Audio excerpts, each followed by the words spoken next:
In our first example, we see the following system of equation that includes one function that has a modulus, otherwise known as an absolute value.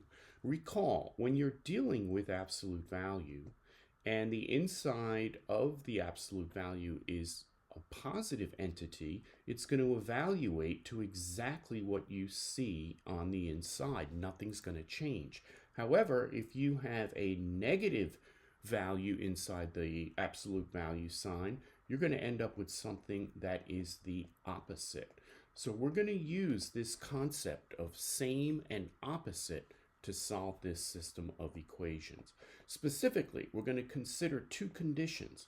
One, when the inside of the absolute value is positive, otherwise known as greater than or equal to 0, we're going to solve for x, and x is greater than or equal to -4. Here, we're going to use exactly what we see. We're going to use this in the system of equations. However, in the second condition, where we have x plus 4, the internal aspect of the absolute value sign, less than 0, otherwise known as negative, when x is less than -4, we're going to employ the opposite of what we see inside the parentheses. So, in one condition, we're going to be using this version of the original f of x, and in the other condition, we're going to be using this version of the original f of x, and we're then going to check our conditions and get our final solution. That is our game plan. Now proceed with condition 1, where the inside of the modulus is going to be positive. Here, we're going to use exactly what we see in the system of equations. And we're also going to change f of x and g of x to y, because that's how we solve systems. Folks, we're going to set these two values equal to each other because they are both equal to y. When we do that, we're going to have x plus 4 equals -x squared plus 6. And when we bring everything on the same side and set it equal to 0, we end up with x squared plus x minus 2 equals 0. And this will factor to x plus 2 times x minus 1 equals 0. Therefore, our two solutions in this system are going to be x equals -2 and x equals +1. Both of these criteria, both of these x values meet this criteria because both -2 and +1 are indeed greater than or equal to -4. However, folks, we are not done yet. What we need to do is plug these x values separately, one at a time, into this original equations, the original functions, and determine if the y values that we get are the same. So let's start with x equals -2. We're going to go ahead and we're going to plug in x equals -2 to both of these original functions. When we plug it into f, we're going to get that f of x equals the absolute value of -2 plus 4, which is going to end up being +2. When we plug it into g, we're going to get -2 squared plus 6. This is a miniature PEMDAS problem. We're going to do the exponent first, and -2 squared is +4, so that's going to end up being -4 +6, which is also going to give us a y value of 2. So when we're dealing with -x, we plug that into both functions, we get a y value of +2. This means that this is a valid solution, namely x equals -2 and y equals +2. Okay, let's do the same exact thing using x equals +1 and plugging it into both functions. When we do that, we get f is going to equal the absolute value of 1 plus 4, which is going to give us 5. When we plug it into g, we're going to get -1 squared plus 6, and this is also going to evaluate to 5. Because we get the same y value, this is also a valid solution. So these are the two solutions using the x plus 4 as a positive inside the absolute value. Let's now proceed with condition 2, where the internal aspect of the modulus is negative, otherwise known as being less than 0. So here, the x is going to be less than -4. We're going to now use the opposite of what we see. Putting a negative sign in front of something is doing the opposite in math. So folks, we're then going to set these two equations equal to each other. That is going to yield -x minus 4 equals -x squared plus 6. And when we simplify, we're going to get x squared minus x plus 2 equals 0. Folks, this is not factorable. When you put that in the quadratic equation, you're going to get the following. X is equal to the square root of 41 over 2. 1 plus the square root of 41 over 2. And x equals 1 minus the square root of 41 over 2. When we estimate square root of 41, we're going to get that x equals approximately 7/2, otherwise known as 3.5, and x equals -3.5. And both of these values do not meet the criteria. Specifically, neither positive 3.5 nor -3.5 are less than -4. Both of these are greater than -4. Therefore, we cannot use either of these x's to determine the solution of this system. So the solutions that we got from condition 1, when x plus 4 was positive, and we used the internal aspect of the absolute value exactly as is, these two solutions are the solution for this system. And when you plug this into Desmos, which is the easiest way to do this, of course, you see the two solutions here, -2, 2 and 1, 5. In our next example, we have the system of equations as shown. In our first scenario, we're going to consider the contents of the modulus positive, otherwise known as greater than or equal to 0. So our condition is that our x value has to be greater than or equal to -3. We're going to remove the absolute value sign and keep everything else as is. This negative sign was here originally. We are then going to set the two equations together, and we will solve for x and see what we get. So we're going to set these two equations equal to each other. When we do that and we simplify, we end up with x squared plus 7x plus 10 equals 0. When we factor that, we're going to end up with x plus 2 and x plus 5 equal to 0, or x equals -2 and x equals -5. X equals -2 works because -2 is indeed greater than or equal to -3. However, we're going to reject that x value because -5 does not meet that condition. Let's go ahead and plug in x equals -2 to both of these equations and see if the y values match. We are going to have f is going to equal to that original negative absolute value of -2 plus 3 plus 6. We're going to have the opposite of the absolute value of 1 plus 6, and that's going to end up with a y value of 5. We're then going to plug that x equals -2 into g, and we're going to have the following. This is going to end up being 1. 1 squared is 1, plus 4 is 5. Therefore, one of the solutions is going to be -2, 5. Now for part 2, we're going to set the contents of the modulus less than 0, negative. And we're going to impose the condition that x is going to be less than -3. When we do that, we are going to say that our f function is going to be the opposite. That's our original negative right there.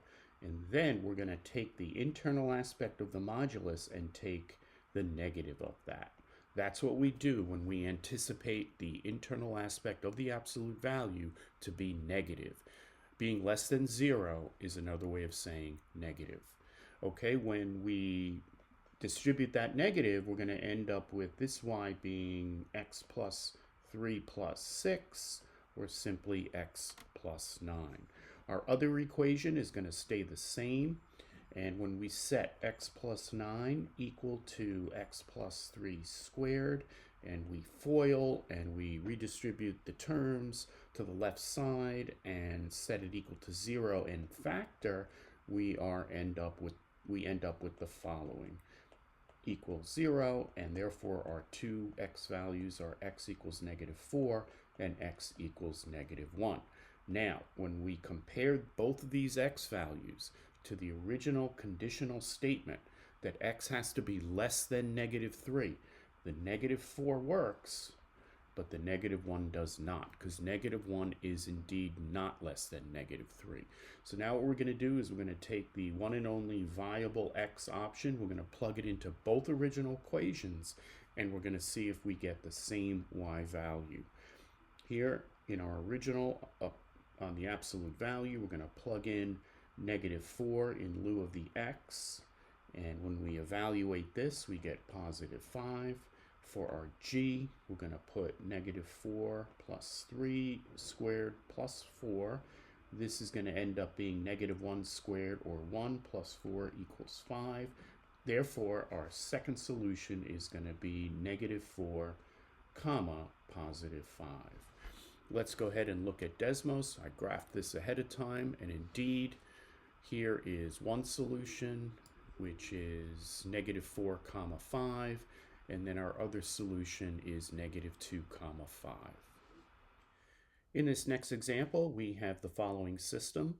In scenario 1, we're going to consider the contents of the absolute value positive, greater than or equal to 0. When we solve for x, here's our condition, that x is greater than or equal to 7. So our first equation, that's the original minus sign that was there. We're going to add a plus sign, because we're going to be taking things exactly as they are, and we're just going to remove the absolute value sign. When we simplify this, we're going to end up with -x plus 8, and we're going to set -x plus 8 into the original lower equation, which is as follows. When we FOIL and we simplify and we move things to the left side, we're going to end up with the following equation. Now, folks, when we go to solve for x here, this has a very large c value, and when we do b squared minus 4ac, indeed, we're going to get a negative value. So that tells us that this equation here has no real solutions. Therefore, there will be no solutions to this system that have an x value greater than or equal to 7. In scenario 2, we're going to set the contents of the absolute value to a negative, meaning less than 0. We're going to solve for x, so our criteria is that x is going to be less than +7. We're going to take that first equation. That's the original negative. Then we're going to add a negative, because we're going to be taking the opposite of what we see in the absolute value. When we evaluate this, these negatives cancel out, and we're simply going to get x minus 6. We're going to set x minus 6 to the second equation, which is -x plus 4 squared plus 4. When we FOIL this out, we simplify this expression, we end up with x squared plus 9x plus 14 equals 0.